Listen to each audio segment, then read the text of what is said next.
Uh-oh. Hey, hey, hey, can you hear me? Can y'all hear me now? Can you hear me loud and clear? Hey, hold on. Can you hear me? Are you positive? Can you hear me? Do you feel me? Hey, welcome back to the Golden Gemz.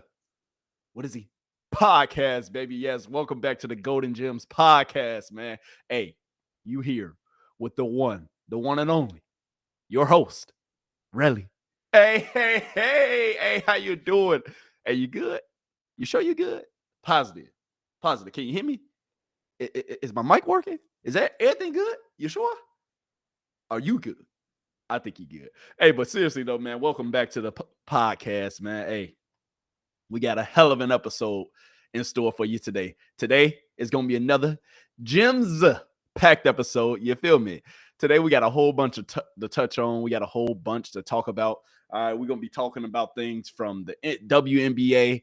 We're going to be talking about the NBA. And guess what? I got the NFL Weekly coming back to you, baby. Yes, I know I took a little hiatus talking about the NFL, but hey, guess what? We back. So, hey, today, once again, it's a Gemz packed episode. All right, and then also, if you stay tuned for later on in this video, I'm going to be talking about the election. I'm going to be talking a little bit about Donald Trump, and I'm going to also be talking about who? Drake? Kendrick? Them? Yeah, I'm gonna be talking about them too. But yes, man. Hey, welcome back though, man. Welcome back. Like I said, we got a Gemz packed episode for you today, and it's gonna be a lot of things that we got to touch on, a lot of things that we got to talk about. So, without further ado, the intro is over. Let's go ahead and get to it. Yeah, but hey, seriously though, hope you're doing good out here. First topic / discussion of the day that we touching on. Hey. Nah, not hey. Hey. Nah, is it hey or is it a? Nah, it's both of them. Hey. Do you know why you should be chasing your dreams out here? Do you know why you should be out here grinding and going towards what you want? Chasing your dreams in 2024, it's a big thing. You feel me? Because it's so many things that's out here that's trying to grab your attention. It's so many things that's out here that's trying to distract you. It's so many things out here that's trying to knock you off your pivot and trying to get you away from the main thing. You got to remember, at the end of the day, you got to keep the main thing the main thing. All right, what is the main thing in your life? What is the one thing that you going after? What is the one thing that you focus on? What is the one thing that you grinding and you working towards? Guess what? Always keep that in the forefront. Always keep that thing the main thing. Always be going after that. That's the main thing in your life. So make sure you keeping the main thing the main thing. All right. And with chasing your dreams in this day and age, hey, you better be ready to put some blinders on. You better be ready to, hey, have that tunnel vision. You feel me? Because, hey, with these devices, with the distractions, with Netflix, Hulu, you feel me? With all this mess, with social media, you know, Instagram, TikTok, hey, it's a lot of things that can distract you from your ultimate goal. And there's a lot of things that can distract you from doing what you ultimately meant to do on this earth. You should be always going towards your purpose. You should be always going towards your goals and your dreams and towards what you really want to do. And like I said, man, in this day and age, it's somewhat hard to do, man, because there's so many things that's pulling you. It can be one thing pulling you this way, one thing that's pulling you this way, one thing that's pulling you all over the place, right? Hey, that's life. Like, you're going to have a ton of distractions. You're going to have a ton of things that's grabbing your attention. Even your vices. Like, sometimes, hey, you might be a drinker. Guess what? That's pulling you from your dreams. You might be a smoker. Guess what? That's pulling you away from your goals. You feel me? You might have some vices that you might have to put down. You feel me? You might have a couple things in your life that you got to adjust. You feel me? And you got to step away from. You understand me? Your friend group. Guess what? You might have to go ahead and leave little Johnny and little JoJo alone for a little bit. You feel me? To focus on your dreams and your goals. You feel me? At the end of the day, man, hey, you got to cut out the distractions, man. You have to. You have to. Because if you don't cut out the distractions, if you don't cut out the things that's holding you back from your goals and your dreams, you're going to look up and time going to pass you by. And you're going to be like, dang, I'm about 40 something. I ain't really did what I really wanted to do. Yeah, guess what? That can happen. And I've seen it happen to multiple people. People I know, people you know. Like, you see it happen all the time. Like, you see people who are older than us. Say if you're, I'm in my 20s. So you see people either in their 20s, 30s, 40s, 50s, 60s, they even in their 70s, who didn't live the life that they wanted to live. And that's because they chose a different path. That's because they sometimes maybe let the drinking get to them. Sometimes they let the smoking get to them. Sometimes they let these little distractions and these little things that's going on in society get to them and block them away from chasing that main thing, that main goal. Always have that thing that you're chasing. Always have something that you're going to have to be in the main thing. Because if you keep that main thing, the main thing, everything going to work out. Everything is going to go the way you want it to go. You have to continue to focus on what's important. Focus on the task at hand. And the task at hand is you chasing your dreams. In 2024, bro, you got everything in the world to prevent you from accomplishing your goals. Like I said, the phones, the TV, even sometimes what you eat. Because sometimes, hey, if you're eating junk food, if you're eating potato chips and nachos and you're eating, all this mess that's not good for you, guess what? That's going to kind of weigh you down a little bit too. You feel me? That's not going to give you that zeal, or that's not going to give you that extra boost, you feel me, on a daily basis to go after what you want. In 2024, like, the hardest thing in the world is to kind of stay focused on what's ultimately your direction and where you ultimately want to be. It's hard to focus on your goals. It's hard to focus on your dreams. It's hard to focus on the main thing sometimes because you got all these different things pulling you. But you got to step back. You feel me? And examine the things that's going on in your life and see what's important. Because what's most important is your goal. What's most important is your dreams. What's most important is where you ultimately want to be. You got to start looking at your life and thinking 2, 3, 4, 5, 10 years ahead. Like, you ultimately got to start putting one foot in front of the other, and also make sure, like, in a couple of years, you own a direction that you want to be on. Sometimes, hey, it's okay that you didn't start yesterday. It's okay that you didn't start last month, 2 months ago, last year, 2 years ago. That's okay. But what's not okay is you giving up. What's not okay is you not going after what you want. What's not okay is you not grinding and putting one foot in front of the other. You got to grind and you got to go after what you want, baby.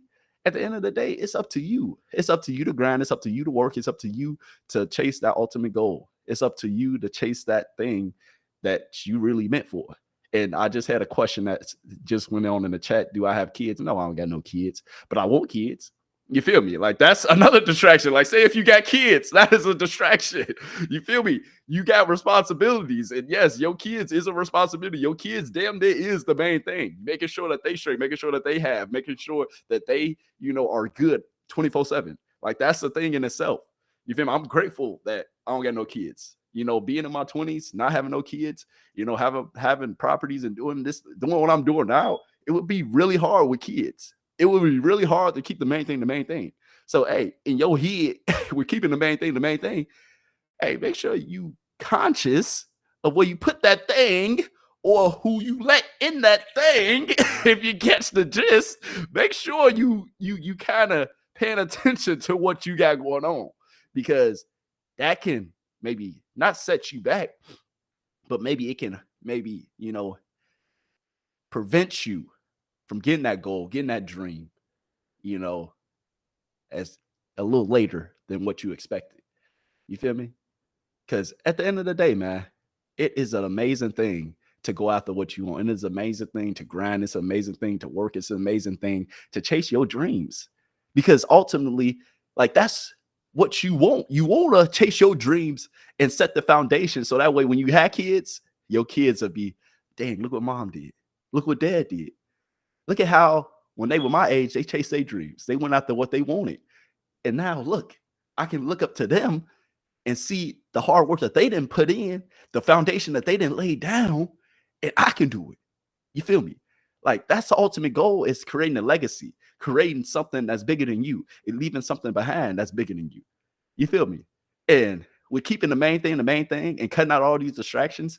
With 2024, like I said, it's tough, really tough. You feel me? To not have things in your way and things that's distracting you from going after your goals and your dreams. It's really hard to not have certain things that's holding you back, because there's a lot of things that can be holding you back. But ultimately, the one thing that's probably holding you back the most is you. Yes, you are the one who holding you back. You are the one who stopping you from obtaining and getting what you want. It's on you. It ain't on nobody else. It ain't nobody else's responsibility. It ain't nobody else, you feel me, goal or dream that's the same as yours. It ain't nobody else task. It ain't nobody else responsibility to go after what you say you want. Ain't nobody can give it to you. Ain't nobody can hand it to you. And ain't nobody going to hand it to you. Ain't nobody going to give it to you. It's up to you to continue to do what you got to do to get where you got to get to. And also, to answer the chat question, I'm streaming on YouTube. I'm streaming on Twitter. I'm streaming on, well, not Twitter, X. I'm streaming on YouTube as well. I'm dang near finna start streaming on Instagram too, so that's coming soon. You know, I thought about doing it the other day, which I should have, but yeah, that's coming soon too. Yeah, we stream on all platforms. And so to the Golden Gems podcast. But yes, back to what I was saying. Let me get back on my soapbox real quick. Man, hey, go ahead, do your thing, man. Your life is in your hands.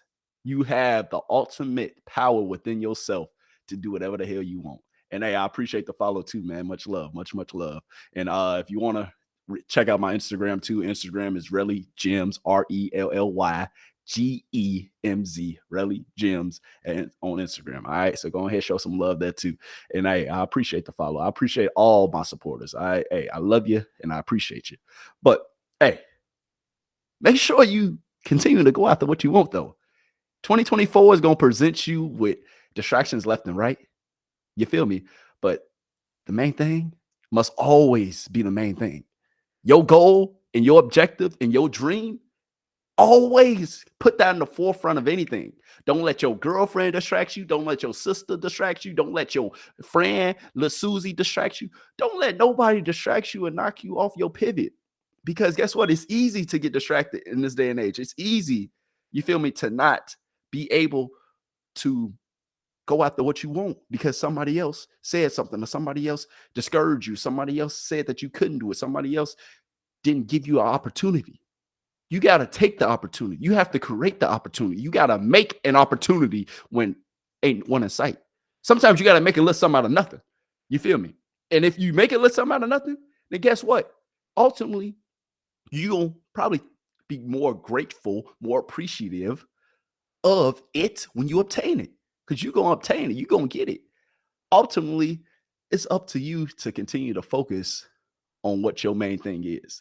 My main thing, if you want me to tell you, my main thing is my real estate, me buying properties, me investing. My main thing is my family, me making sure my loved ones are good, me always checking up on my, my moms, me always checking up on my sisters. You feel me? My brother. My main thing also is my podcast, me talking to y'all, me hopping on this soapbox of mine. You feel me? Those are my main things. So for me, I'm gonna always keep those main things in the forefront. I'm gonna always keep those main things, number one. Just like you should keep whatever your main thing is, keep it in the forefront. Always be thinking about it. Always be thinking about how you can improve. Me, I'm always thinking about, okay, how can I buy this next property? What do I have to do to obtain this next property? What do I have to do? What's the location of this next property? What's the location of this, that? You feel me? For my podcast, what's the next studio location? Who can I have on my podcast? Who is my next interview that I'm bringing on? You feel me? Or my mother. Well, how's my mom doing? Like, my main things are my main things. Yeah, I got a few of them, but guess what? That's my life. Your main thing should be dictated upon your life and how you want your ultimately how you want your life to go. You feel me? Man, in 2024, it's going to be hard.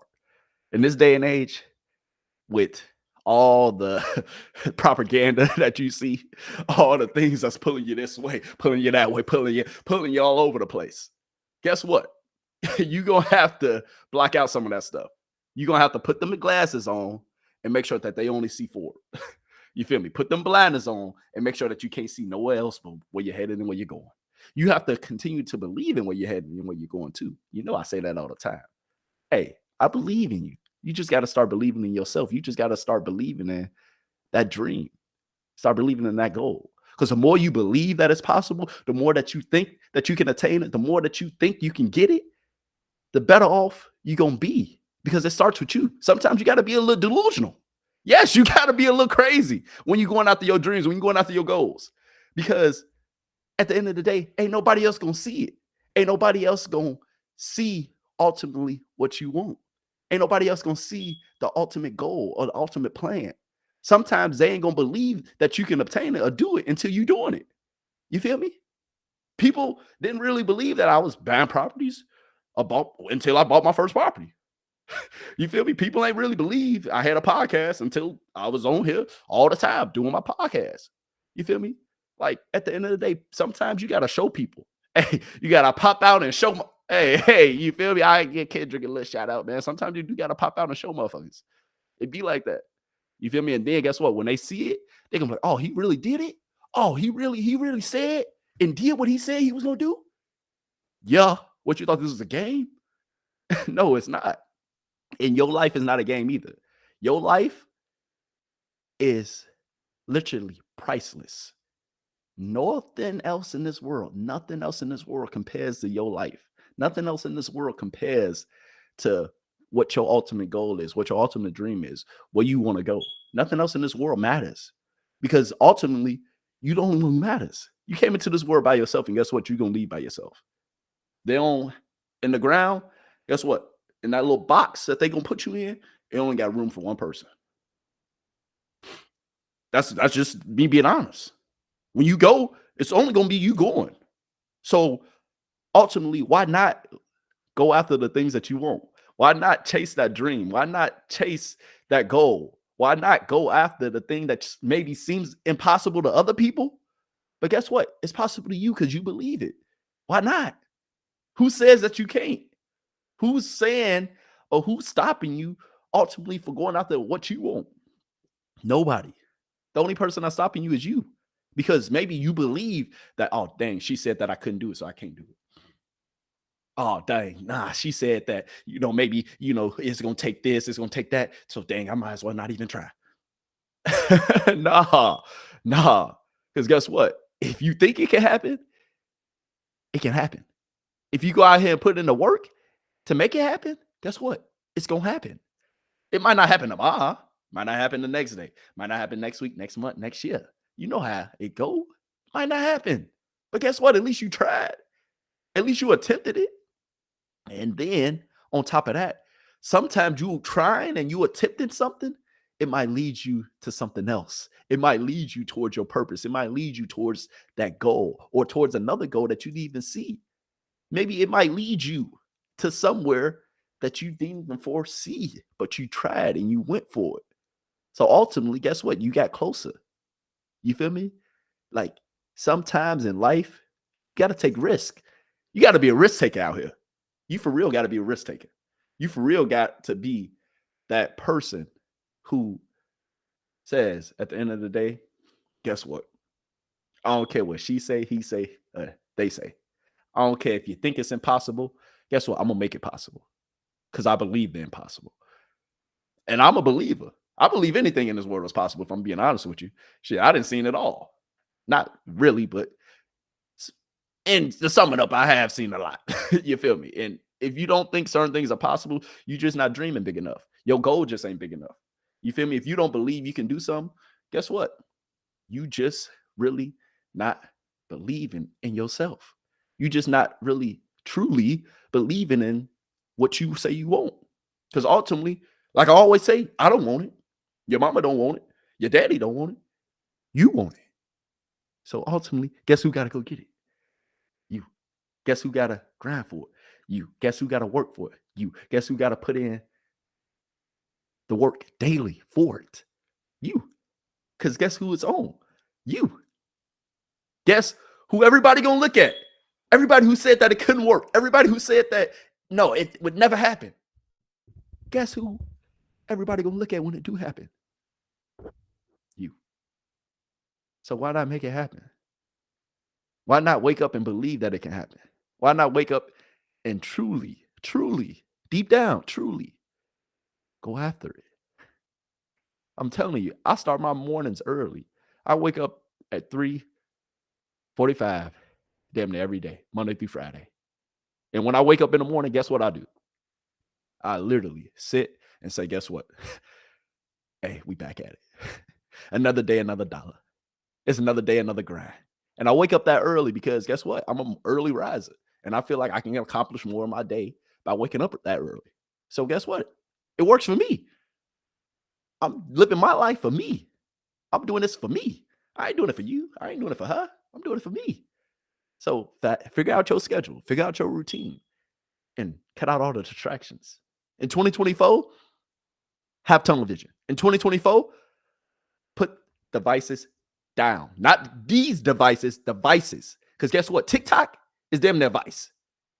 And if you don't know what a device is, it's a crutch. It's something that you can't damn near go without. So if you got to put the alcohol down, put the alcohol down. If you got to put the weed down, put the weed down. You feel me? If you got to put the porn away, put the fucking porn away. Hey, get off the internet. Stop getting on Instagram looking at ass shake. Like, hey, figure it out. But you got to ultimately make that decision for you. And if you want what you say you want, then you're going to make the decision. You're going to figure it out. You're going to make it work. And ultimately, guess what? It is going to work. Because not only do I believe in you, God believes in you. And then I know you believe in you. So guess what? It's going to work out. All right. I'm done. All right. I'm my soapbox. I'm off it. All right. Y'all ready for these sports talk? Y'all ready for these sports gems? Yo, let's go, baby. Hey, we got the WNBA coming right up. And hey, I've been ready and I've been really looking forward to talking about the WNBA. And here's why. All right. The WNBA, if you don't know, right now, I think actually tonight or tomorrow, it's still a few games, but I'm pretty sure probably tonight is probably the last couple games. So the WNBA, the All-Star games are coming up. All right. So the All-Star game is very near and dear. So what does that mean? That the season, damn near, when they come back after All-Star break, hey, it's going to be almost time for playoffs. It's going to be almost time to see what these girls really do in the playoffs. It's going to be almost time to see if Angel Reese get her team to the playoffs. It's going to be almost time to see if Caitlin Clark get her team to the playoffs. Because I'm not going to lie to you. This year's playoffs, it's going to be lit. I know in the WNBA, this year's playoffs, it is going to go down. And I'm going to be fucking tuned in every single week. The WNBA, if you want to tune in, this Sunday, their All-Star game is actually this Sunday. I'm pretty sure. I've seen the date, and the date is actually in my title, or not in my title, in my thumbnail. So if you want to see the date, I'm pretty sure it said it was the 20th, and the 20th is Sunday. So, wait, is that Sunday or is that Saturday? Hold on. Dang, I think that's a Saturday, actually. Hold on. Let me fact check, man, because I don't want to be giving y'all the wrong information. You feel me?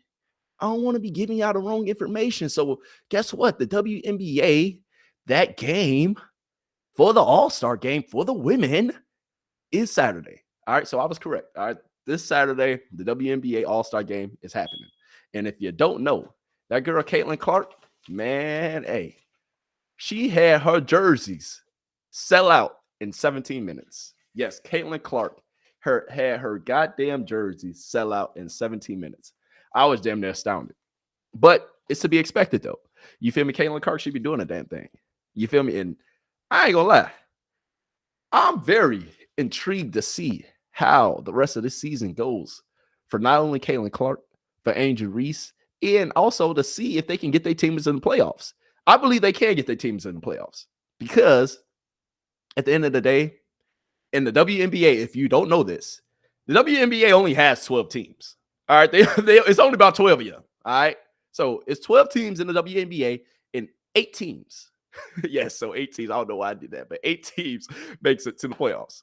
All right, so literally 2 teams. Well, it doesn't even matter from each conference. So conferences, when you make it to the playoffs, it doesn't matter. So in the WNBA, they take whoever has the best record. So say if you have the best record in the WNBA, you're in. If you have damn near the second to best record in the WNBA, you're in.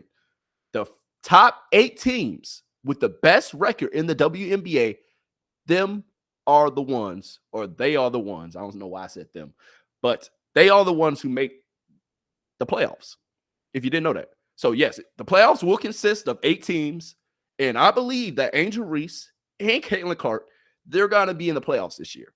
So guess what? It's going to be a lot of eyeballs tuned in and watching. And I'm going to be one of them. You feel me? I'm very intrigued and I'm very excited to see how the playoffs go with these ladies. Because I believe Caitlin Clark, she going to make a nice little run this year. Maybe, not make it out of the first round, but I'm just happy to see them in the playoffs because it's going to make it interesting. You feel me? Hey, when she's shooting them threes, shit, she might have a couple games when she going crazy. The Caitlin Clark, she's been balling as of late. They started 1-8. The Fever did. And Caitlin Clark now, she has them sitting at 8-12. And Caitlin Clark, she's been balling. You feel me? They were talking about her really not stepping up in the fourth quarter. Her kind of, you feel me, going out a little bit, I want to say going out, not sad, not bad, but she wasn't really performing in the fourth quarter. So let's just say that. And now she's performing in the fourth quarter. She's answered the call. Caitlin Clark's damn near, she's averaging like 17, 6, and 8. Like she's balling. She's leading the league in assists right now. You feel me? Caitlin Clark is damn near doing a damn thing. You feel me? But at the same time, don't forget about that girl, Angel Reese, though. Angel Reese, she's balling. Angel Reese is doing a damn thing. Angel Reese is in her bag ultimately. And I'm sorry, y'all. Somebody let a fly in my studio. Oh, my goodness. I'm about to go crazy. So if y'all see me just get up one, out of the blue and just kill a fly, then know at the end of the day I had to. Because I do not play with insects. I don't play with bugs. But flies are the most annoying thing in the world. And this fly, he got a death wish because you didn't came in the wrong place. But anyway, back to what I was saying. Yes, like Caitlin Clark, she's going to be her, all right, in the playoffs this year. She's going to get her team in the playoffs because honestly, the bottom like 4 teams that have the worst records in the WNBA, and here I can tell you because I actually have it pulled up. So the WNBA standings right now, the worst teams in the WNBA are the Wings, the Sparks, and then it's the Mystics and the Dream. Okay. And then also with Caitlin Clark and the Indiana Fever, they're sitting at 11-14. And then with Angel Reese and Chicago Sky, they're sitting at 10-14. So Angel Reese and Caitlin Clark, both of their prospective teams, they're damn near neck and neck. You feel me? And like I told you, Caitlin Clark, they went 1-8. You feel me? They lost a nice chunk of them games at the beginning of the season. But now they've gone 8 of the last 12. They've been playing good. They've been balling. You feel me? Angel Reese, she's been balling. Chicago Sky, they've been a little inconsistent. Chicago Sky has, but they've been winning, though. You feel me? They only one game back behind Caitlin Clark and the Fever. You feel me? So Caitlin Clark right now in the Fever, they're one game ahead of Chicago Sky. But I can foresee them making the playoffs because, like I said, the 4 worst teams in the NBA, one team is 5-19. So the Wings are 5-19. The Sparks are 6-18. The Mystics are 6-19. So those 3 teams that I just named, they're likely not going to make the playoffs. And then even the Dream, like the Dream, they're damn near sitting at 7-10 right now. Oh no, 7-17. Excuse me, 7-17. So the Dream, they're sitting at 7-17 right now. So honestly, if I'm being honest, those 4 teams, they ain't gonna make the playoffs. So Angel Reese and the Indiana Fever, if they can at least probably go over 500, to end the season, I think both of them will make the playoffs. And that's gonna be great for the WNBA. To have both of your star rookies in the playoffs, their rookie year, that's huge. That's huge. And I know, like, at the end of the day, like I said, it's 12 teams in the WNBA, and 8 of them make the playoffs. So it's not that hard to make the playoffs. But at the same time, like, you feel me? Like, the Indiana Fever, last year, they was the worst team in the NBA. in the WNBA, excuse me.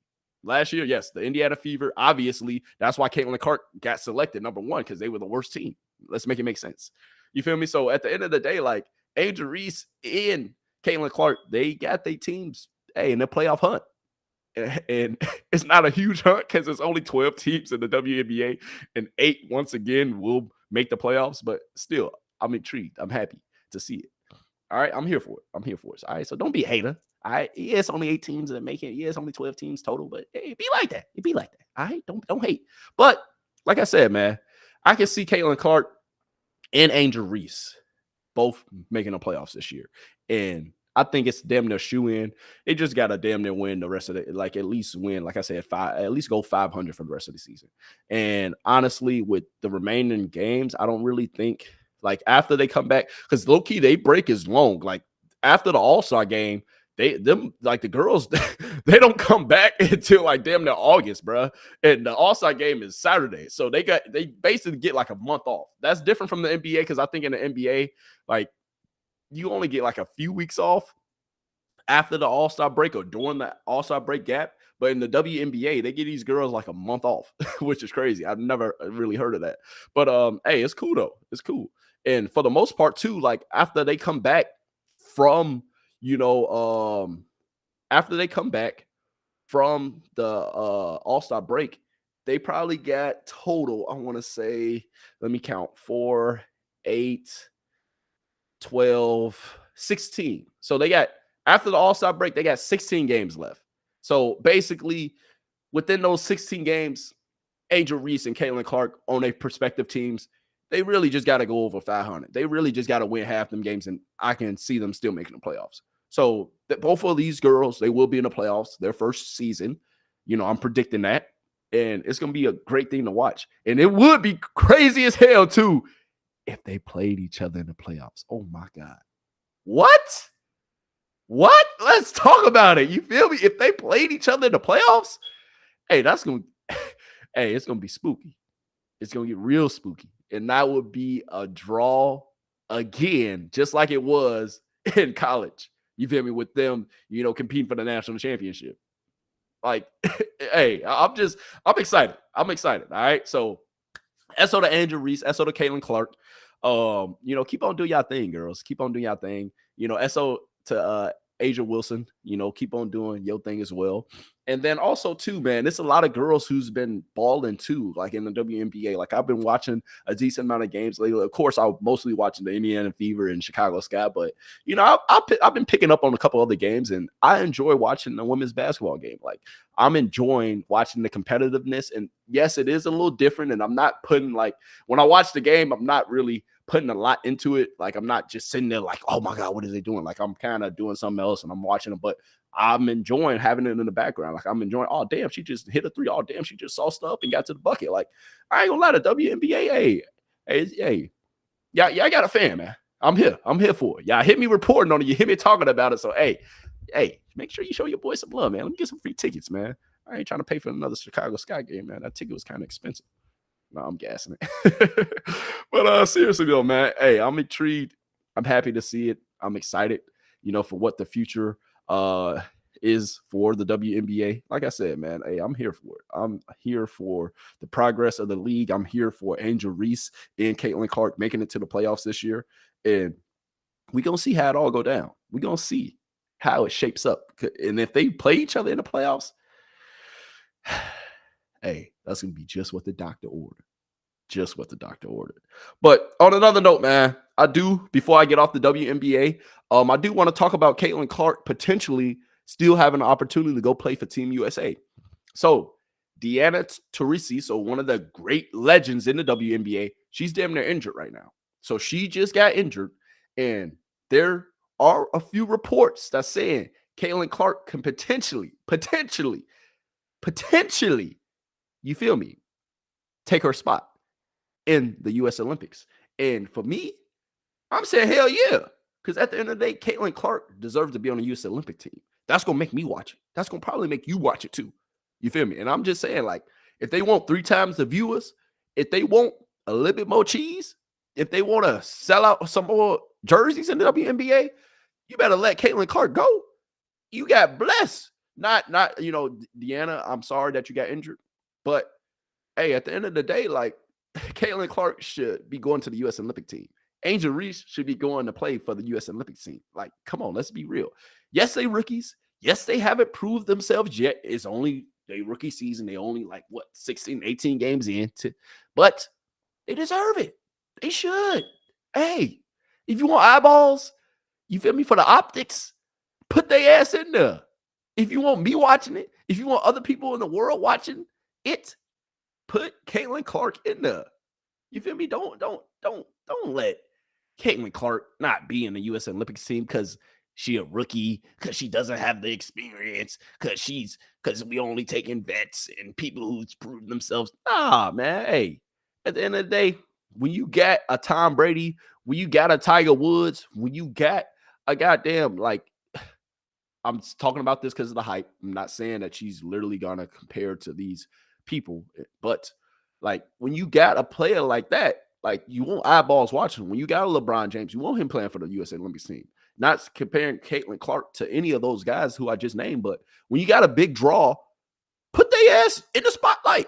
What you mean? Like, let people see them, let people watch them. You feel me? Like, it's only right. So I'm just saying, Caitlin, hey, I hope that you can be on the U.S. Olympics team. You know, who's to say that she might even accept it? She might say, nah, y'all passed something the first time. I don't even want to go. You know, but it's going to be interesting. So Caitlin Clark, like I said, she has a potentially, she has a chance to still be on the U.S. Olympics team, you know, because it has been an injury. So we're going to see. You know, but anyway, once again, man, Angel Reese, SO to you. Caitlin Clark, SO to you. SO to all the other women in the WNBA. Keep on putting it down, man. Keep on balling. Keep on doing your damn thing. All right. And I cannot wait to see what the future holds and how things are going to go from here. All right. I'm here for it. But moving on, man. Moving on to the east side, to the west side, to the north side. We moving on. Nah, I'm playing. I'm guessing. But anyway, all right. Moving on, man. To the NBA. Yes, the NBA. What's going on in the NBA? Hey, what is going on in the NBA? Do you know what's going on in the NBA? Do you want to know what's going on in the NBA? If you haven't seen Jaylen Brown, yes, Jaylen Brown. Is he hating on Bronny?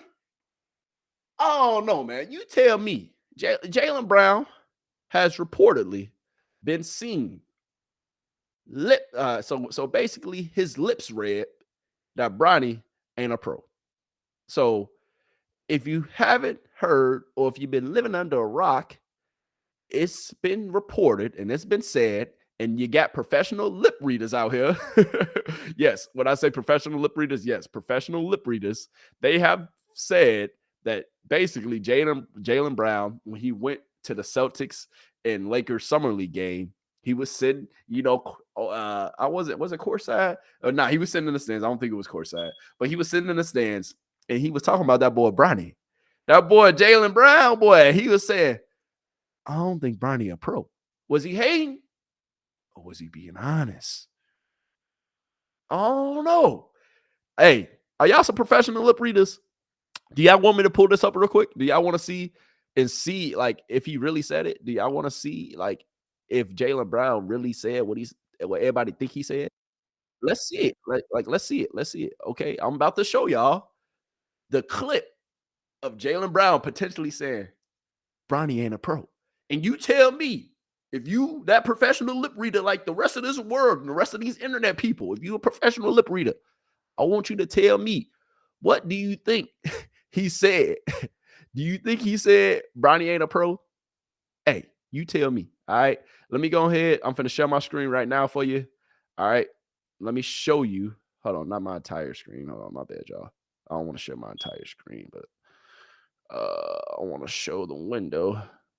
Let me see if it'll let me. All right, can y'all see this? Hold on, wait, y'all can't even see it.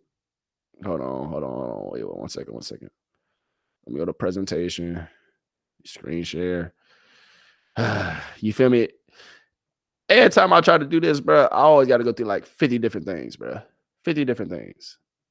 All right, so Y'all professional lip readers? Y'all see it? So this is Jaylen Brown saying he don't think Bronny a pro. Let me shut up. Y'all just watch it. Let me wind it. All right, my professional lip readers out there. Tell me if you think Jaylen Brown is really saying, I don't think Bronny a pro. He did shake his head though. Tap in with me right now. Tap in with me right now. All right. What is he saying? Angel Reese just sitting there like, I don't give a fuck what y'all saying. I don't give a fuck. I don't care. I'm just here. And then look, he had the answer after they asked him about that. But hold on, let's go through it one more time. I'm gonna shut up this time. Y'all tell me though. Y'all tell me, and then I'm gonna come. Angel Reese like, dang, he right. Let me mind my business. I don't think Bronny, bro. And then she said, I think he might go to the G League for sure. And then he was like, I hope so. I think he gonna be with the Lakers, because his name. Yeah. So anyway, regardless. All right, regardless. What do y'all think though? Do you think that's what he said? Do you think Jaylen Brown was potentially hating? Do you think Jaylen Brown was potentially on that with Bronny? Oh no, you tell me. I'm kind of like 50-50 with it. I'm not gonna lie to you. I think at the end of the day, I think Jaylen Brown, I think he a little butthurt from not being on the U.S. Olympics team.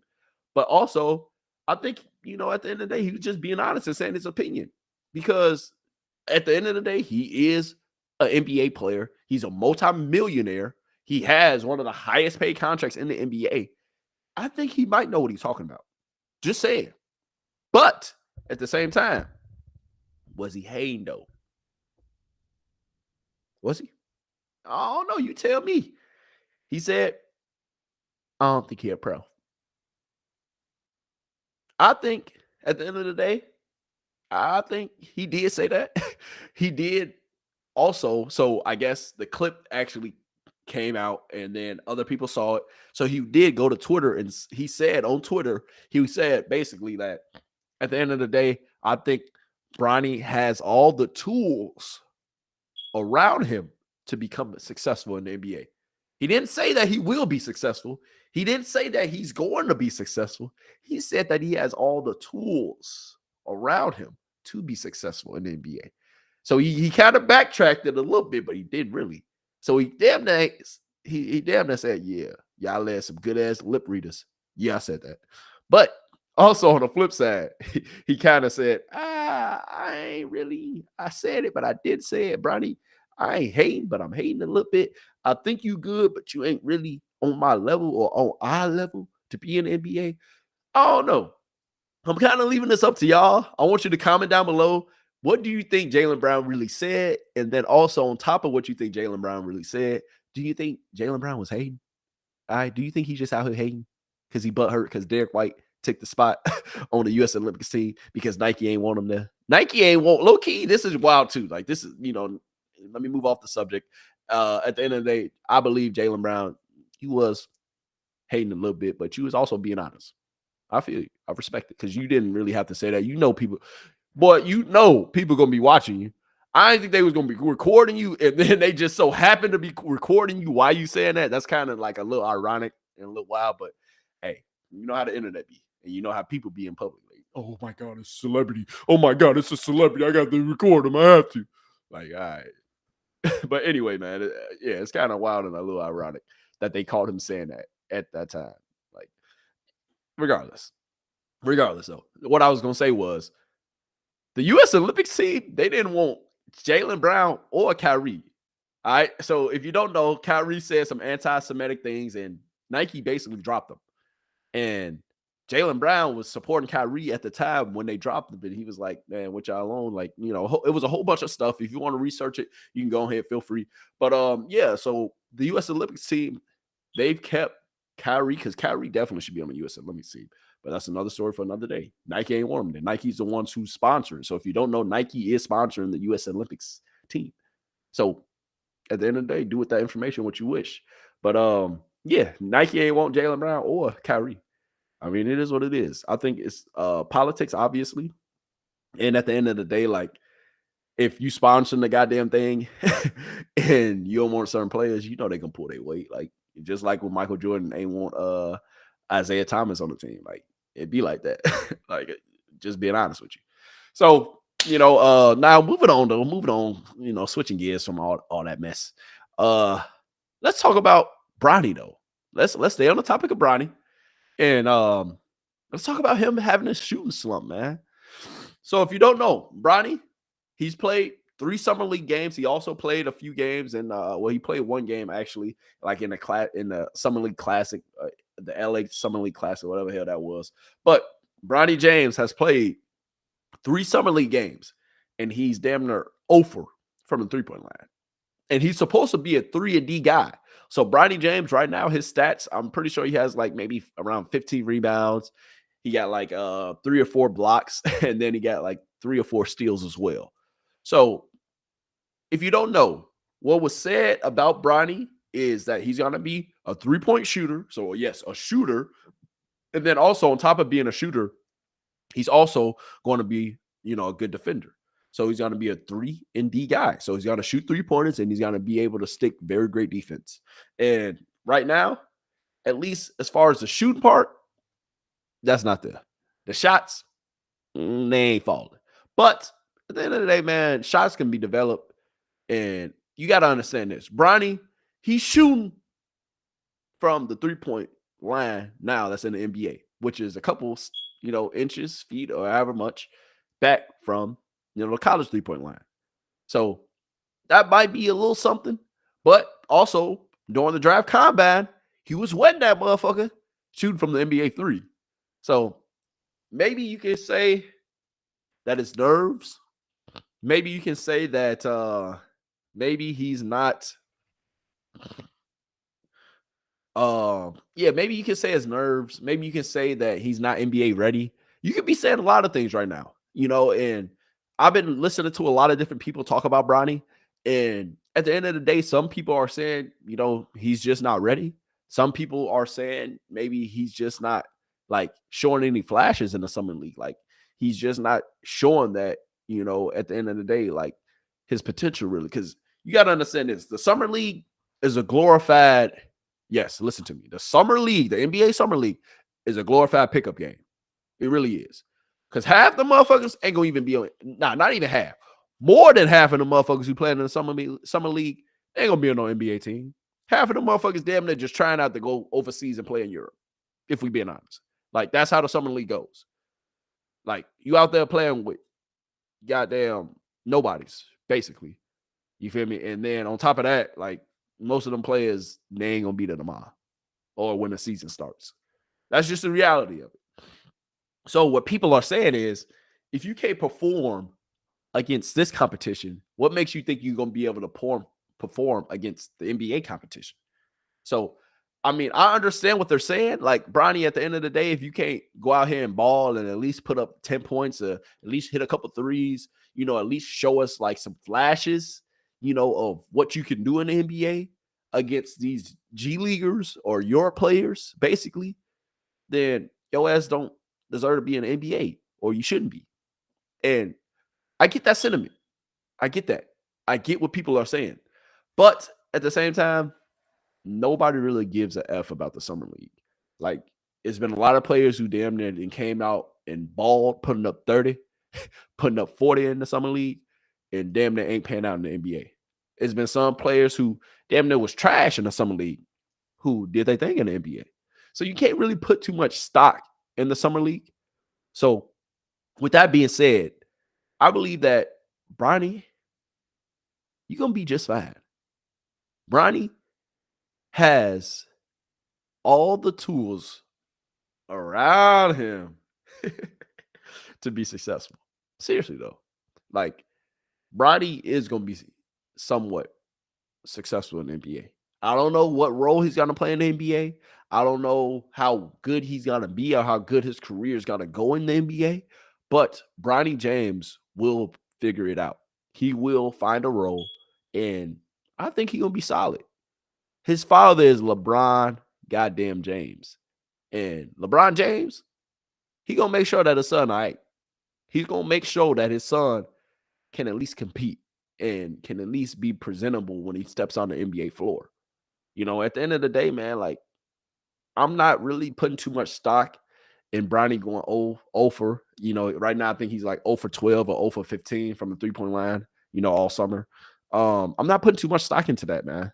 He only scored like 2 or 3 points. Like in total, I think he might only have like damn near like 10 points all summer league. Maybe he has 15. But guess what? It happens. Sometimes you go through shooting slumps at different times. He just happened to be going through one in the summer league. Like, I'm not putting too much stock on Bronny James not being an NBA player. I'm not saying he's not. Like, at the end of the day, he is an NBA player. He just has to develop more. He's 19, bruh. He's 19 years old. He has a long road ahead.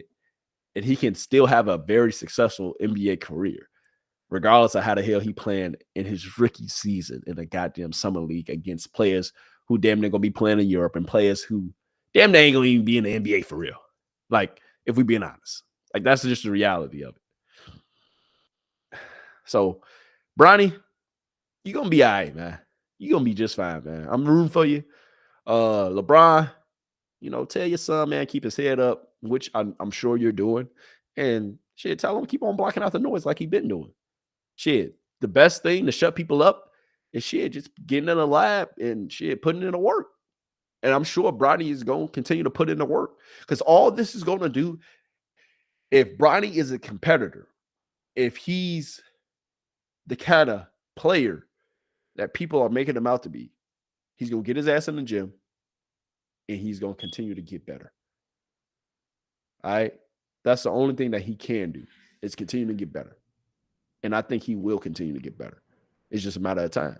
You feel me? He ain't going to get better, and snap of a finger. He ain't going to get better overnight. He going to have to get developed. Like, he going to have to take his lumps. He going to have to get adjusted to the NBA game. It's going to take time, period. It's going to take time. But we have to give him time. Like, that's the thing with the media.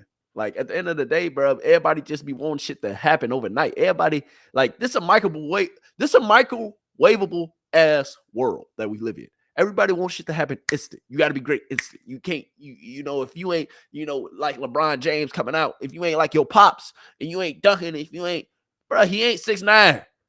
You feel me? His ass fucking ain't jumping out the gym. You feel me? Like, at the end of the day, like, he 19, bro. Give the man a little time now.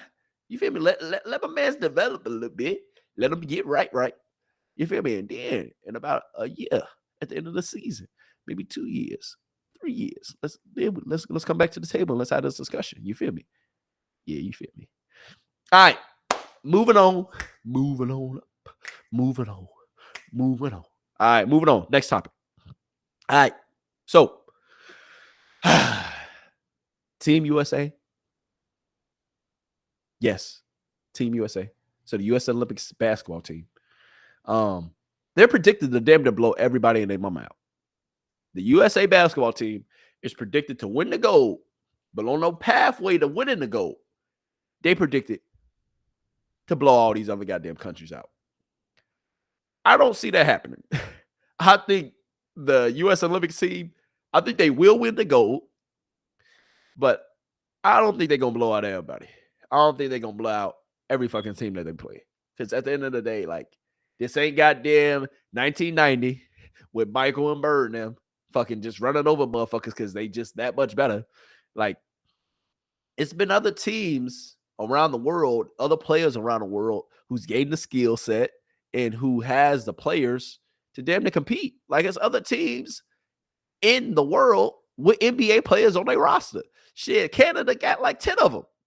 You feel me? Like, at the end of the day, like, it's other teams out here who can compete with the USA Olympics team. Don't get me wrong. I ain't saying they're going to win the damn thing, but I'm saying they're going to be able to compete. So I don't foresee the U.S. Olympics team, even though they should probably blow all these motherfuckers out, I don't think they will, bro. Basketball is basketball at the end of the day. One night the shots may be falling, one night the shots might not be falling. That's just the reality, bro. Like, I'm not expecting the U.S. Olympic team to go out here and fucking blow out everybody and their mama. But I am expecting the motherfuckers to win gold and bring that motherfucker home. You feel me? And that's a good expectation to have. But if you expected them to go out here and just railroad all these other teams, man, the U.S. Olympics team, they ain't finna railroad all these teams. They ain't finna just go out here like they have to just win gold. That's the only goal at the end of the day. As long as you goddamn bring the gold home, that's all that matters. I don't give a fuck at how much you blew a team out by, how much you won by, whether it's 1 point, 2 points. It don't matter. Just bring home the gold. I don't like for people to predict that they're gonna just blow out every team. Nah, dog. Nah. These, bruh, the world, bruh, everybody hoopers now. You feel me? And some of these hoopers, they hoopers. They can score and get their buckets. And low key, like, bruh, the NBA, motherfuckers don't be sticking no defense. Even in the U.S. Olympic team. Yeah, we got some, the best defenders in the NBA. And Joel Embiid, Anthony Davis, Bam Adebayo. We got some, we got the defenders now. Anthony Edwards, Drew Holiday. You feel me? We got defenders now. We really like that on the defensive side. You feel me? If we want to go to a defensive lineup, we can. But it ain't finna just be blowing motherfuckers out, bro. Nah, this ain't that, bro. This ain't that. Like, these other teams, they got shooters. They got motherfuckers who can score. Shit, it's the best from every country, the best of the best. And everybody's been hooping. Like, everybody's hoopers now. Like, don't get me wrong, the U.S. Olympic team, they will blow some teams out. But to predict them, to blow out everybody? Nah, I ain't going for it. But anyway, man, that's my spiel on that. We're going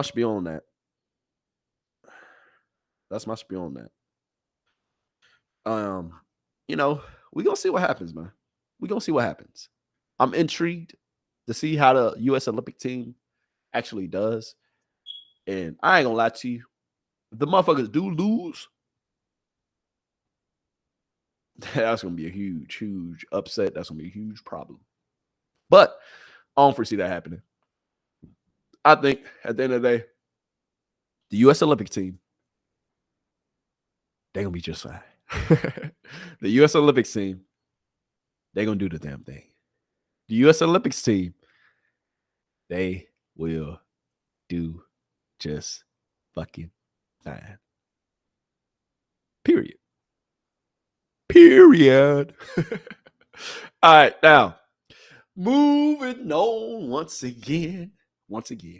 If you're tuned in, right now, if you want a little motivational talk, go ahead. Hey, rewind this thing to the beginning. If you want to hear me talking about the WNBA, go ahead, rewind this thing back a little bit. If you want to hear me talking about the NBA, go ahead, rewind this thing just a little bit. Just rewind it back a little bit. But if you want to hear me talking about the NFL, then hey, guess what? It's about that time. It is about that time, baby. Yes, I got some NFL topics for y'all today. And guess what? Let's go ahead and get right into it. So first NFL topic that I want to touch on and talk about is the Chicago Bears, baby. Yes, the Chicago Bears. So the Chicago Bears, last year, if you don't know, Chicago Bears, they record was, hold on, wait. Let me see. Chicago Bears record in 2023. The Chicago Bears record in 2023 was 7-10. I knew that. I promise you I knew that, but I didn't want to say it and be wrong. But anyway, the Chicago Bears, they record last year was 7-10. Now, the Chicago Bears have damn their whole brand new squad. You feel me? The Chicago Bears, they brought a couple of vets on defense. The Chicago Bears drafted that boy, Caleb Williams. The Chicago Bears traded for that boy, Keenan Allen. The Chicago Bears drafted that boy, what the hell is it? Robe. I almost messed up his name. But the Chicago Bears, they done made some moves now. And the question that I have for you, and I want you to damn near comment. All right, comment and let me know in the comments. Let me know what you think. Do you believe and do you think the Chicago Bears, do you think they going to make the playoffs? Do you think the Chicago Bears going to make the playoffs? I think hell mother effing yeah. I think the Bears is going to make the playoffs, man. The Bears, they went 7-10 last year. 7-10 with Justin Fields. And also with a not so good offensive line And the defense was a little up and down, but they got it together towards the end of the season. I think the Chicago Bears got better this offseason. I think with the pickup of the Keenan Allen, like I said, pick up a Caleb Williams, pick up of our new, rookie wide receiver, a few additions on the defensive side, with Bird and a few other them boys. I think the Chicago Bears got better this offseason. Now,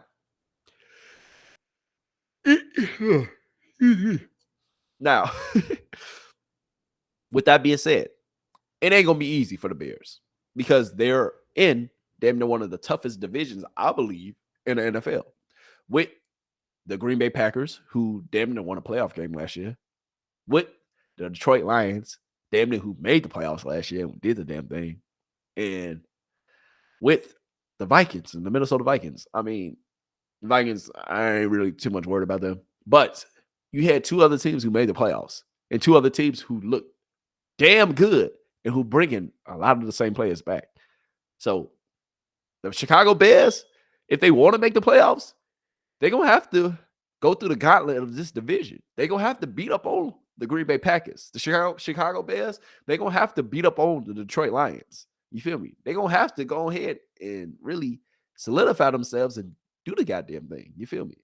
And at the end of the day, I think the Chicago Bears will make the playoffs. I think the Chicago Bears, damn near, will have a chance to win the division. The Packers ain't going nowhere, and the Detroit Lions ain't going nowhere. But I believe that they're going to compete. I believe that they will win more than 7 games this year. And if they win more than 7 games, so say even if the Bears win 2 more games than 7, so they win 9 games, they could potentially make the playoffs, winning 9 games, depending on how they do in the division. Say if they win 10 games, so 3 more games than they did last year, they could definitely potentially make the playoffs. Say if they win 4 more games than they did last year, they definitely will probably make the playoffs. The Chicago Bears, they have a great chance of making the playoffs. They have a great chance of goddamn, you feel me, doing a damn thing and really not making a splash in the playoffs, but at least making it to the playoffs. That's going to be a huge step. That's going to be great for Caleb Williams to build off of. That's going to be great for the franchise to build off of. And damn that, just add even more pieces around the pieces that they just acquired this offseason. The Chicago Bears got better this offseason. The Chicago Bears did the damn thing this offseason. You feel me? And I'm so happy that they did. But will they make the playoffs? It's going to be tough. Because like I said, the Packers with Jordan Love and the wide receivers and that tight end, they ain't going nowhere. The Detroit Lions, even though we got one of their running backs, Detroit Lions with Golf, they ain't going nowhere. They're going to be all right. The NFC North. So the Bears division is one of the toughest divisions in goddamn football. It's going to be tough. But can they do it? Hell fucking yeah, they can do it. Man, I believe that the Bears can do it. I believe that the Bears can do it. I believe that at the end of the day, the Bears will do it. So we're going to see, man. Like I told you, the NFC North is one of the toughest divisions in football. Will be. The NFC North will be one of the toughest divisions in football this year. It's going to be a lot of great divisions in football this year because it's going to be a very competitive league this year. It's a lot of teams who were damn good last year who damn near got a little better. Damn near did pretty well in the draft. This league this year is going to be competitive as hell. But once again, the question at hand is, will Caleb Williams lead the Chicago Bears to the playoffs? Yes, that's my goddamn answer. Yes, he will. And hey, I'm very intrigued to see how their season go. I'm very intrigued to see how Hard Knocks look, because Hard Knocks is going to give us a little glimpse. I ain't going to lie to you. Hard Knocks is definitely going to give us a little glimpse into what to expect from the Bears this year. And I'm so goddamn excited to see Hard Knocks with the Chicago Bears, and damn, they're going to a Chicago Bears game this year. Like, yeah, I'm going to go to a game. I'm going to damn near show y'all damn near, you know, I'm going to have my show and be like, hey, you see me. I'm going to show y'all some clips, all right? I'm going to record when I'm there. You feel me? I'm going to be in the stands. Hey, let's go, Caleb. Let's go. All right, I'm going to be out there.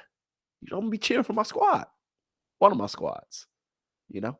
I'm still a Patriots fan at heart, too. But the Patriots, they ain't finna be doing shit for the next decade, probably. Patriots gonna be bad for a minute, but we ain't got to talk about all that. All right, well, you ain't got to do that to me. All right, right now I'm a Chicago Bears fan. All right, hey, the Bears are back, baby. Your claw is back. But seriously, man, hey, yes, Caleb Williams and the Chicago Bears, they will make the playoffs this year. Moving on, man. Next topic. All right, so if you haven't seen Davonte Adams, he was recently on a podcast with Club Shay Shay. All right. So S on the Shannon Sharp, S on the Unk. All right. So Davonte Adams was recently on a podcast, and he basically had this to say about potentially joining Aaron Rodgers. He said, you know, yeah, we cool. You know, me and Aaron, we had a great connection. We did the damn thing, basically. That's what he was saying. And honestly, shit, the team he owned, they ain't really doing shit. The team he owned, they damn near could get rid of him and pick up a couple draft picks because they damn near in the rebuilding phase anyway. So if you don't know, Davonte Adams, he's an NFL wide receiver. He plays for the Oakland Raiders, and he used to be a Green Bay Packer, and he used to play with Aaron Rodgers. Aaron Rodgers is down the New York Jets. Aaron Rodgers has, you know, some weapons over there with the New York Jets with AJ Wilson and a few other boys. Like Aaron Rodgers got some weapons now over there for the New York Jets.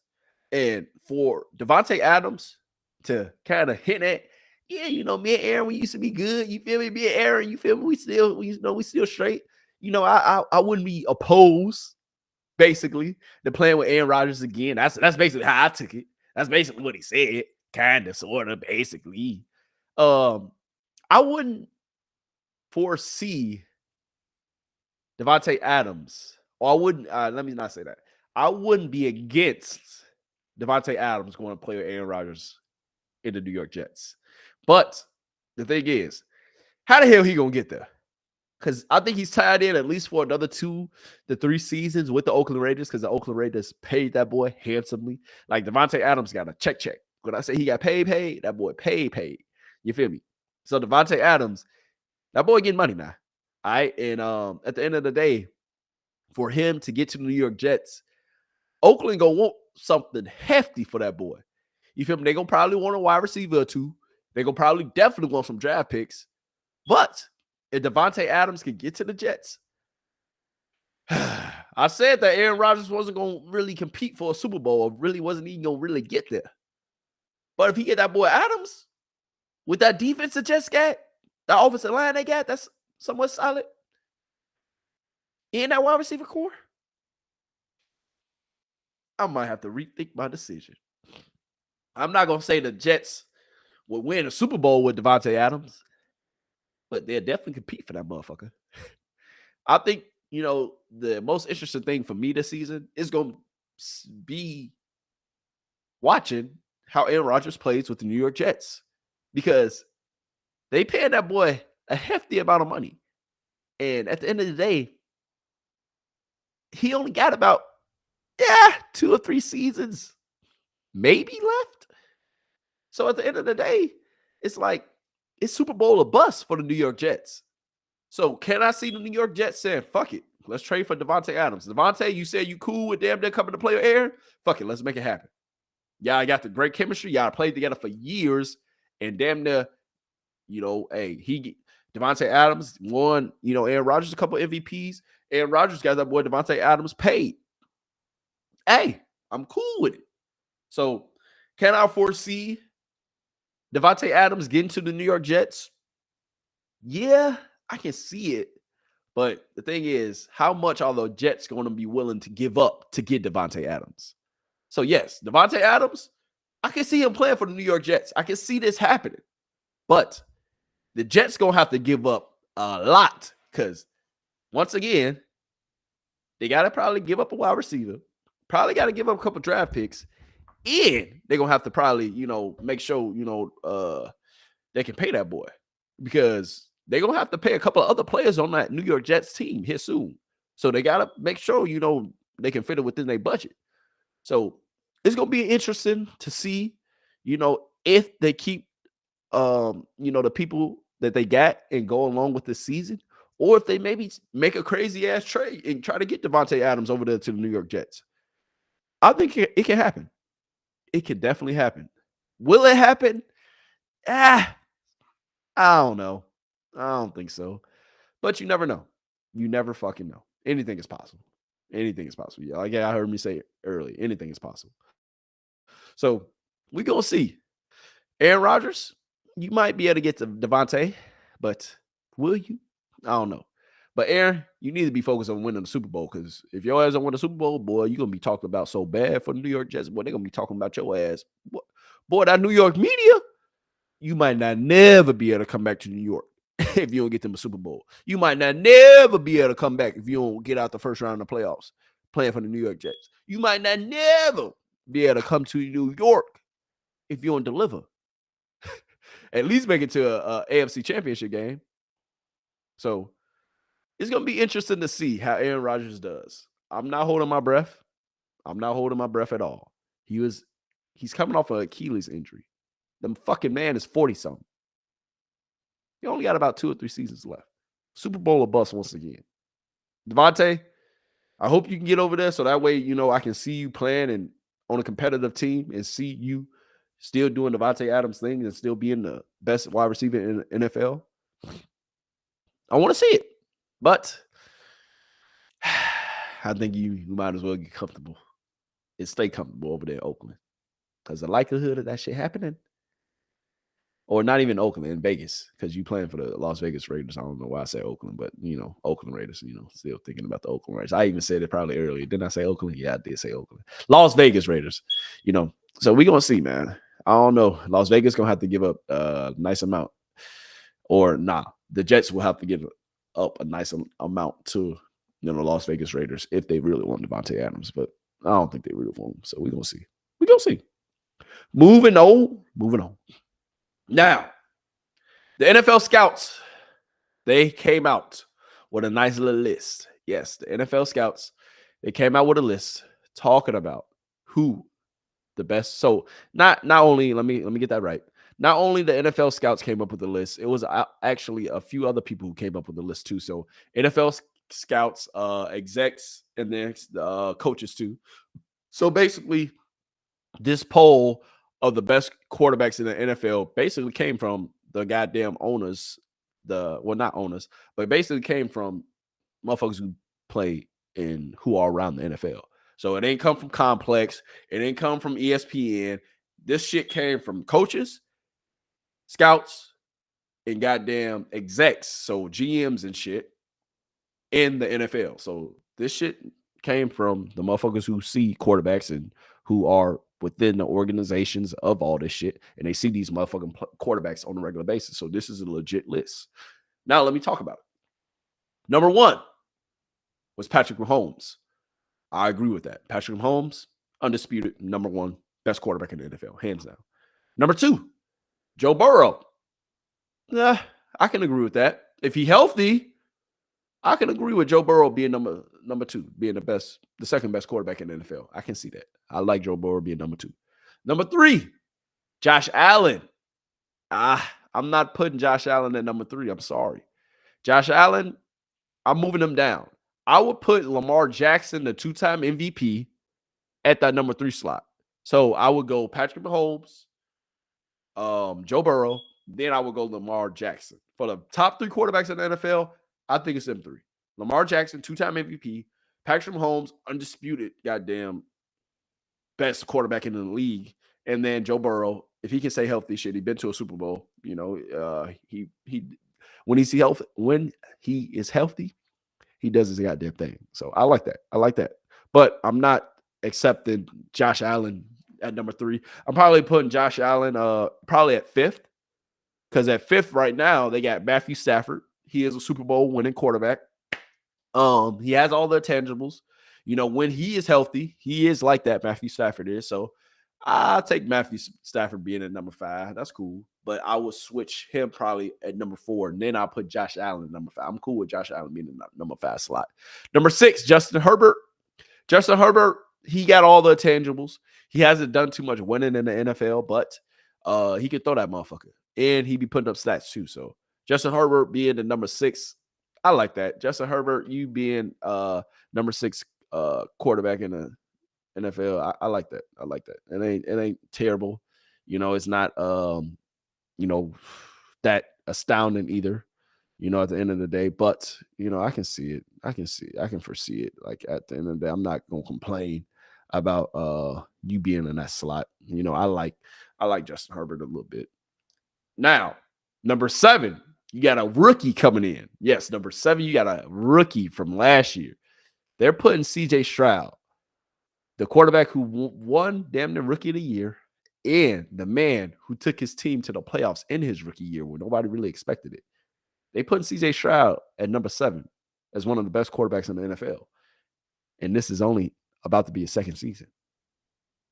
I like it. I like it. Shit, he had a whole season to prove himself, and goddamn it, he did. Now let's see if he can do it again. This is sophomore year. We don't want him going into a sophomore slump, but shit, if they did that last year when they really didn't have the pieces, when they really just was bringing everybody together, new head coach, new goddamn, you know, quarterback, new whole, like damn near overhaul. He had some rookies on deep. Like it was a whole bunch of shit happening for the Texans this past season that they shouldn't have been in the playoffs, but they was. And that was because of that boy CJ Stroud. So CJ Stroud being a number 7, I like that. I like that. Now, at number 8, Aaron Rodgers. Yeah, you can't disrespect Aaron and not put him in the, you know, in the top 10, you know, for quarterbacks in the NFL. He still is like a 4-time MVP. So at the end of the day, Aaron Rodgers, you know, him being a number 8, I'm not going to feud that. But he was injured last year, so I can see why he is number 8. So, yeah, I'm not going to feud that. Number 9, that boy Jared Goff. Jared Goff did have a solid season last year. Jared Goff got them boys, the Detroit Lions, to their first goddamn playoff, you know, appearance in decades. So Jared Goff being at number 9, one of the best, you know, top 10 quarterbacks in the league. I like Jared Goff at number 9 because he's shown a lot last year. And if he can have a repeat performance and do that same thing this year, I'm gonna like where they at. I really like where they at. I'm not gonna fault that. I really mess with it. So Jared Goff being at number 9, I love it. Now, number 10. This is debatable, to say the least. Dak Prescott. Is Dak Prescott a top 10 quarterback in the league? In the playoffs, he doesn't perform like it. At the end of games, you know, if they blow a team out or if they behind, shit, Dak Prescott looked like one of the best quarterbacks in the NFL. But Dak Prescott being rated at number 10. I like it. I like it. I somewhat like it. But I don't know. I feel like, you know, respectively, Jared Goff at number 9 is great. Dak Prescott at number 10, I don't like it. But there's not really another quarterback who I would put in the top 10. Maybe I'll throw Brock Purdy in there potentially.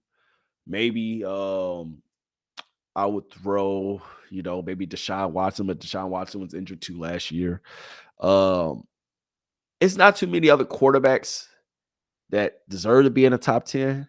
But Dak Prescott, man, I mean, for his regular season, he deserved to be in the top 10. But what have you done for me lately? What do you do in the goddamn playoffs? And he do jack shit in the playoffs. So, I don't know. Dak Prescott being the number 10, we can argue about it. We can talk about it, but I don't know. You know who I would put in the top 10 for best NFL quarterbacks in front of Dak Prescott? I'm putting Jalen Hurts. Where the hell is Jalen Hurts on this list? Jalen Hurts should be in front of Dak Prescott. Jalen Hurts should be considered a top 10 quarterback in the NFL. He had a damn good season last year, somewhat. And then also, he went to the Super Bowl the year before. So I'm putting Jalen Hurts in that top 10 besides Dak Prescott. Dak Prescott don't deserve to be in that top 10. Jalen Hurts, he needs to be in that top 10. And then I feel like it'll be a rail around the top 10. Shit. Josh Allen being in the top 10? Yeah, rightfully so. You know, they make the playoffs. He puts up stats. He puts up numbers. They don't do shit in the playoffs, but he deserves to be in there. Dak Prescott is the only one who I can argue a few quarterbacks. Brock Purdy. Jalen Hurts. Who else? Shit. I even throw... Who else I can throw in there? It ain't too many other ones I can really throw in there for real. But yeah, I'll throw them too. Just Jalen Hurts and Brock Purdy. Those are my other probably honorable mentions besides Dak, though. Besides Dak, I don't think Dak should be in there. You know, the Cowboys, we're gonna see what they do. We're gonna see what they do. I'm trying to talk too quick. We're gonna see what the Cowboys do this year. But as I always tell you, the Cowboys gonna do cowboy things. The Cowboys gonna do cowboy things. What you want? What you want from me? You know the Cowboys gonna do cowboy things. You know how that go. You know how that go. All right? But it is what it is, man. I ain't complaining. I'm gonna let it be. But yeah, the Cowboys gonna do cowboy things, man. I ain't too much about it. Regardless, let's talk though. Let's talk. I got one more NFL topic for you. One more before we get up out of here. Just one more. Can the Chiefs three-peat? I'm gonna keep this short, simple, and sweet. The Chiefs have won back-to-back Super Bowls. So just them winning back-to-back Super Bowls, they've conquered NFL history. But can they win 3 straight Super Bowls? Can Patrick Mahomes be the first quarterback in NFL history to win 3 straight Super Bowls? Can the Kansas City Chiefs be the first team in NFL history to win 3 straight Super Bowls? This is a tough one, but hell fucking no. It ain't never been done before, and I don't think it ever will be done before. Somebody else this year gonna fucking win that goddamn thing. I don't know who gonna win it, but somebody else gonna win the goddamn Super Bowl this year. I ain't saying Kansas City ain't gonna be in the AFC Championship.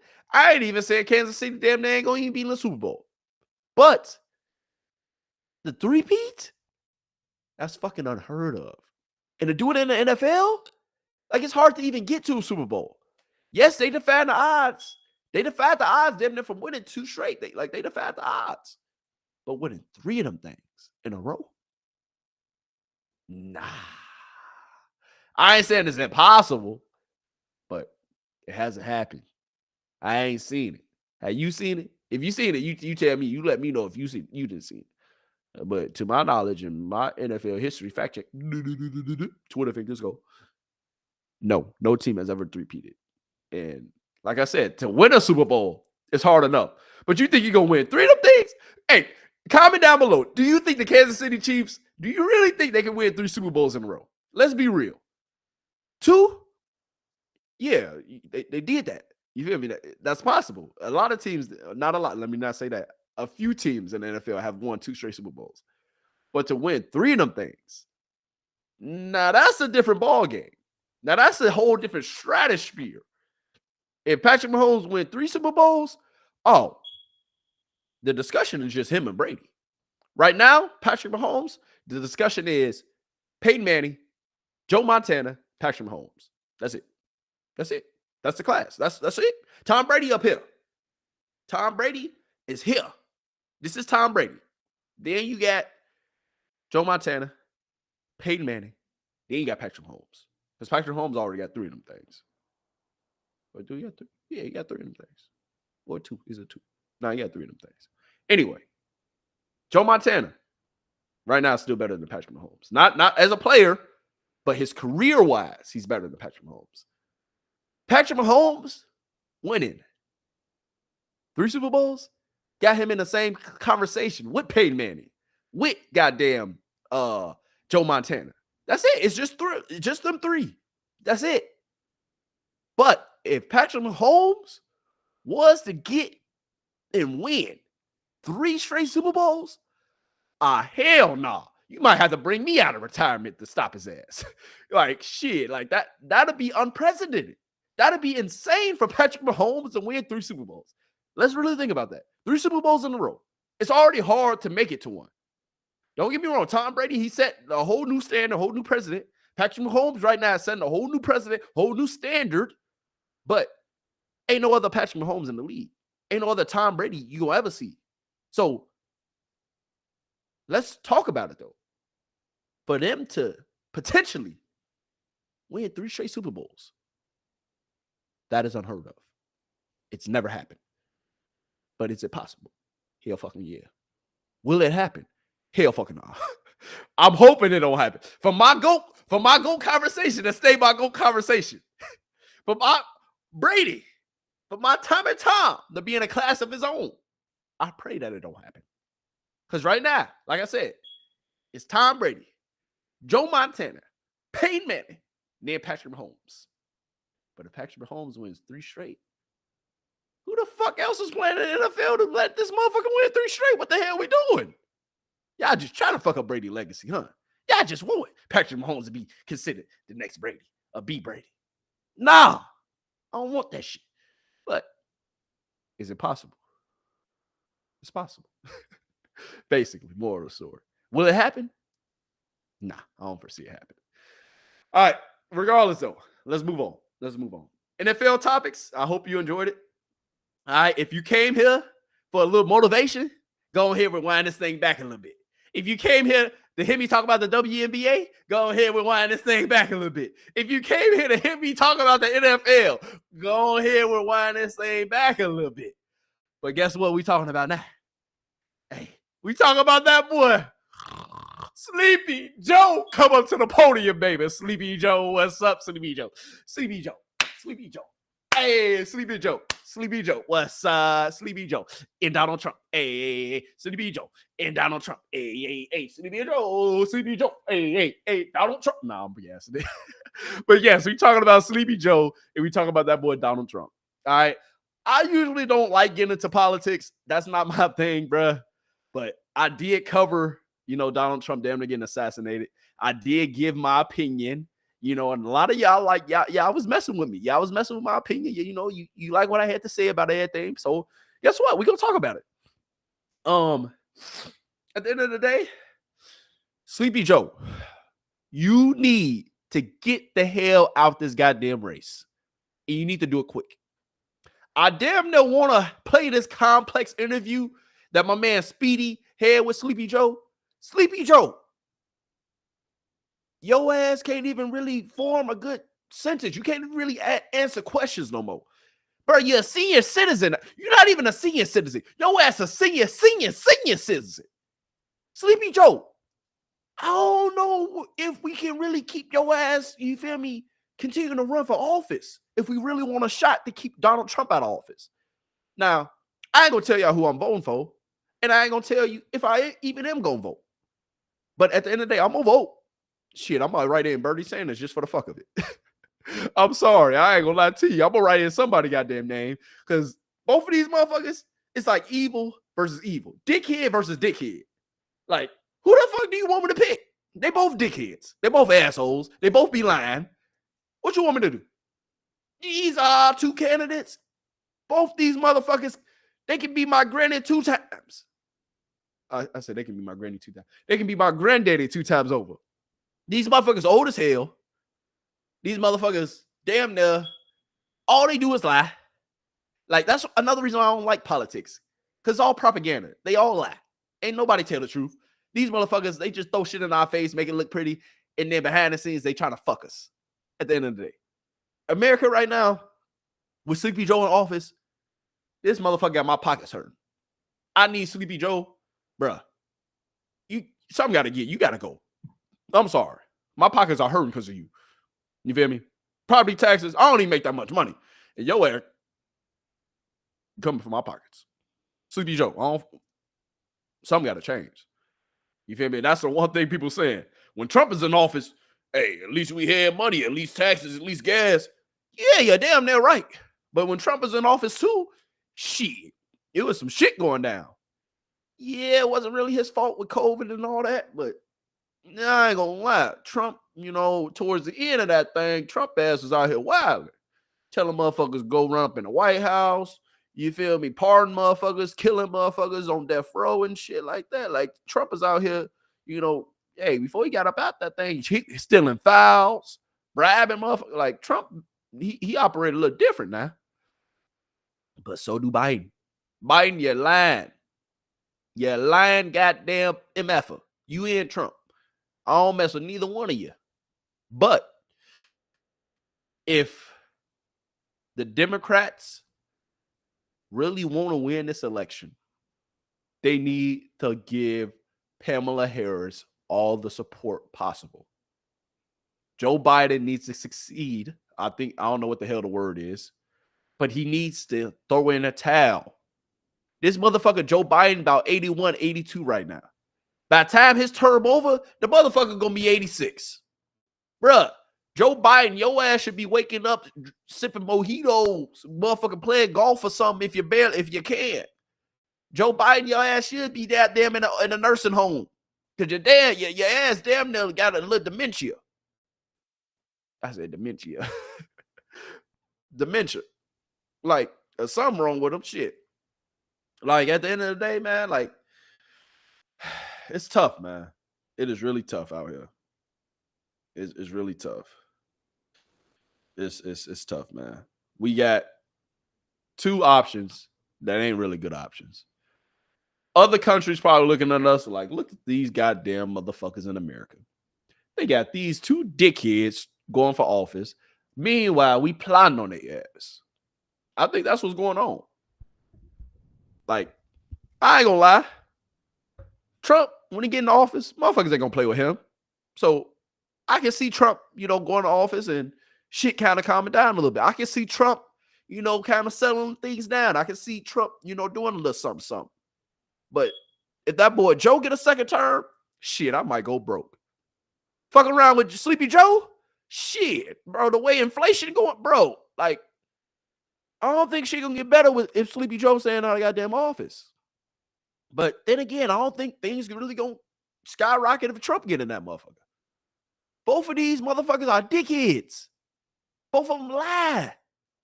Both of them are conniving liars. Both of them are habitual liars. Like, at the end of the day, this is why I don't get into politics, because everybody be lying. Motherfuckers don't tell you the truth. Motherfuckers just say whatever the fuck they want to say that sound good. But behind the scenes, they fucking us. Excuse my French. I'm sorry for cursing so much, but behind the scenes, they don't have our best interests. I don't think Trump or Biden got our best interests. Like, I'm dead serious. Like, when it comes to my vote, I don't know who I'm gonna vote for. I really don't.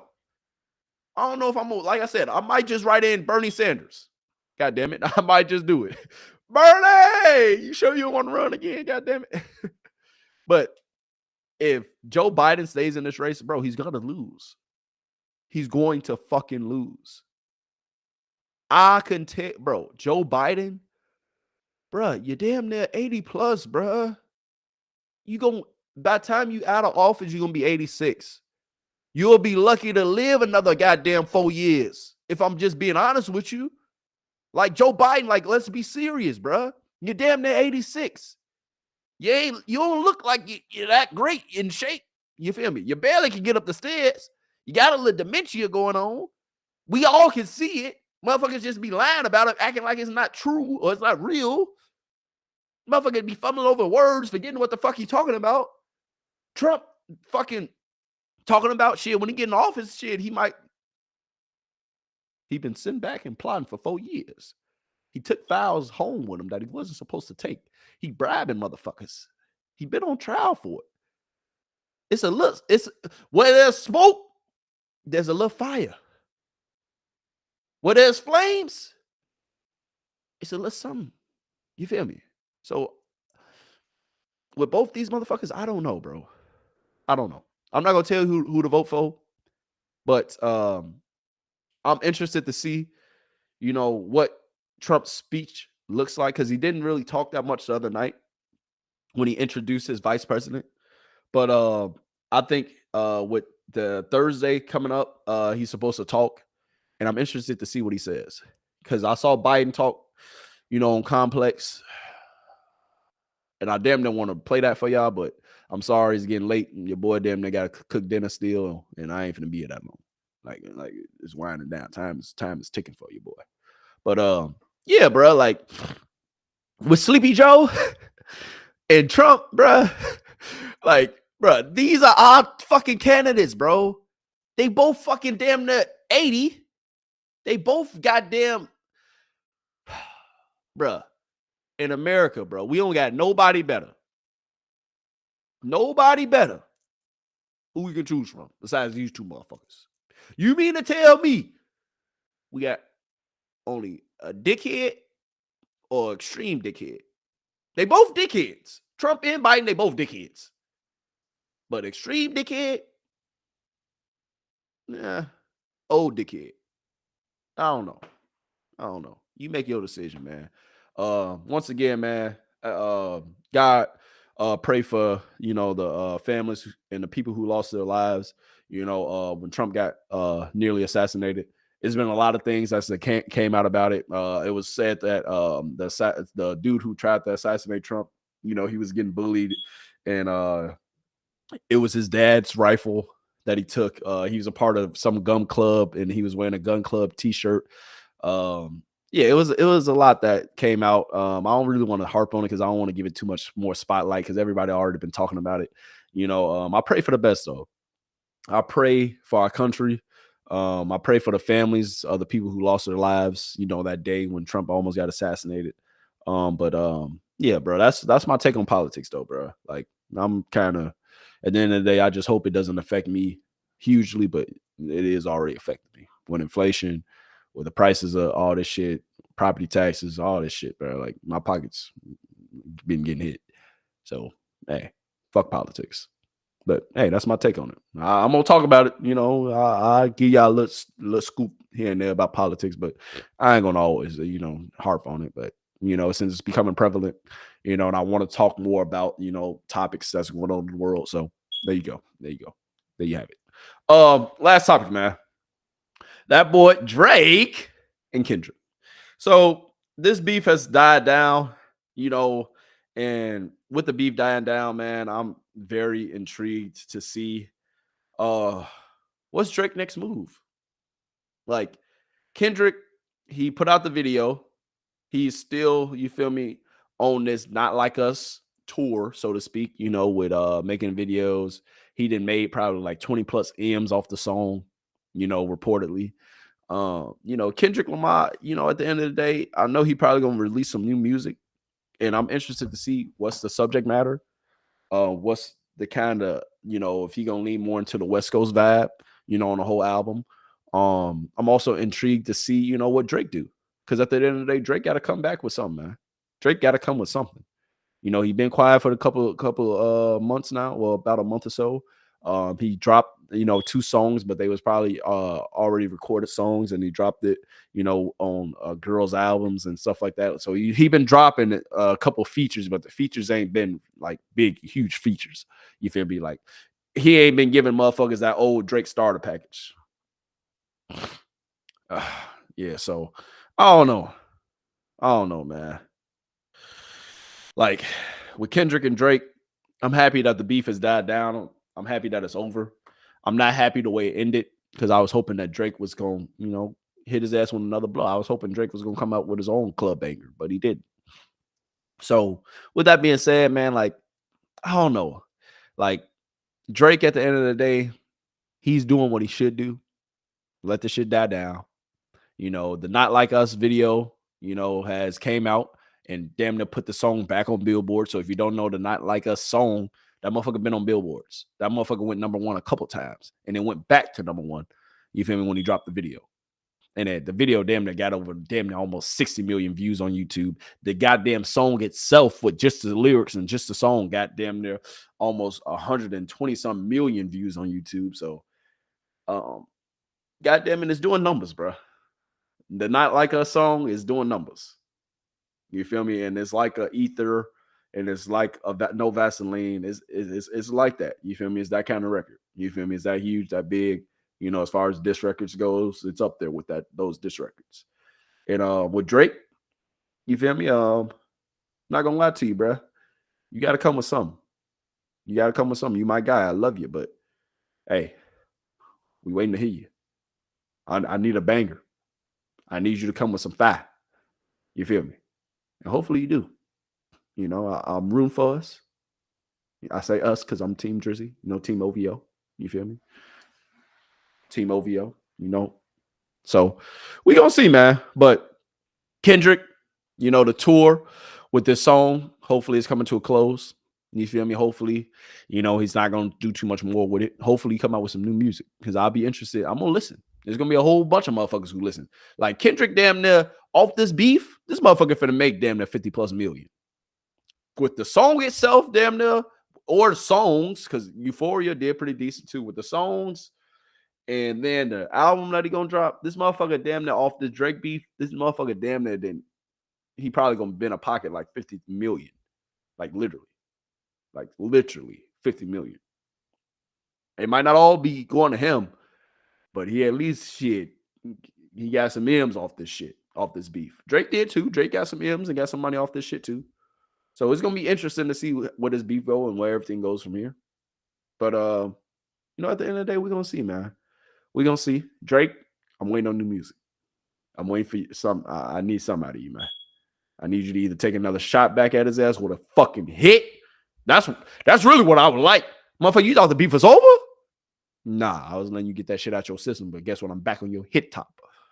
Or shit, just drop some heat. Get in your fucking bag. Get in your lyrical bag. You know, I know you got a lot of stuff going on personally. You know, I just saw the mansion got flooded, the embassy got flooded.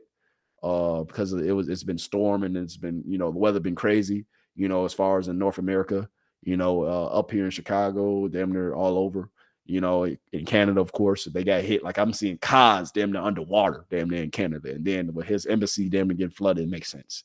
Like it'd be like, I'm sure everybody's house damn near getting flooded out there, you know, in Canada. So Canada, you know, I'll pray for y'all. Hopefully, you know, nobody lost their lives in those floods and everybody, you know, are safe, you know, but Drake, hey, we need some.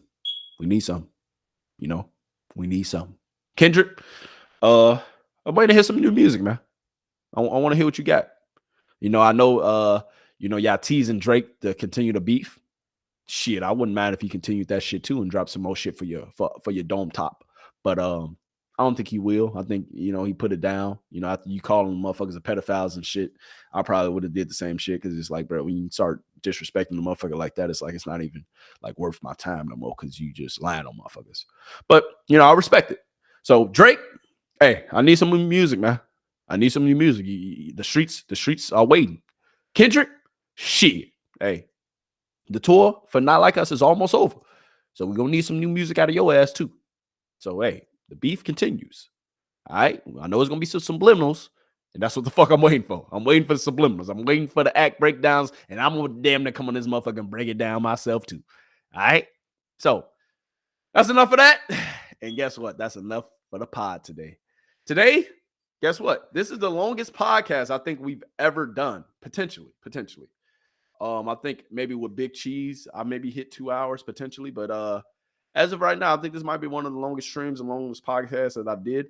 You know, your boy been grinding over here. You know, I got to go ahead, you know, go upstairs, get some dinner made, you know, before I leave the studio and before I leave the crib, you know, to go venture off back to, you know, another property. But, yeah, you know, I'm here now. I'm about to go ahead, you know, get shit settled. You know, this motherfucker is damn near, you know, good Gucci renovations. Got tenants and shit like that, so that's always fun and nice, you know. So big moves being made, you know. Another property on the way soon. But yeah, man, you know, real estate videos coming this weekend. So one real estate video, actually, not a whole bunch, but one real estate video is coming for y'all this weekend. You know, I got it loaded and ready, so hopefully y'all enjoy that. But yeah, man, also a couple interviews coming next month, so hopefully y'all ready for that. But yeah, man, I love you. I appreciate you. Thank you for tuning into the Golden Gems podcast, man. Thank you for always showing your boys some love. And guess what? Guess what? We out. Deuces. And hey, come back for more. And hold on. Wait. Because I need you to do me this favor before we get out of here. Can you please do me this one favor? Just one favor. Last thing, I promise. I ain't gonna ask you for nothing else ever. Make sure you send this to your mama, your daddy, your best friend of another friend, Lil Johnny, Lil Timmy, and Lil Susie, and Lil Johnny. Make sure you send this to everybody. All right, make sure you send this to everybody. And please, go ahead, like, subscribe, hit the show notes, show your boy some love. All right, thank you for tuning in to the Golden Gemz. What is he? Podcast. And guess what? Seriously, we out. Deuces.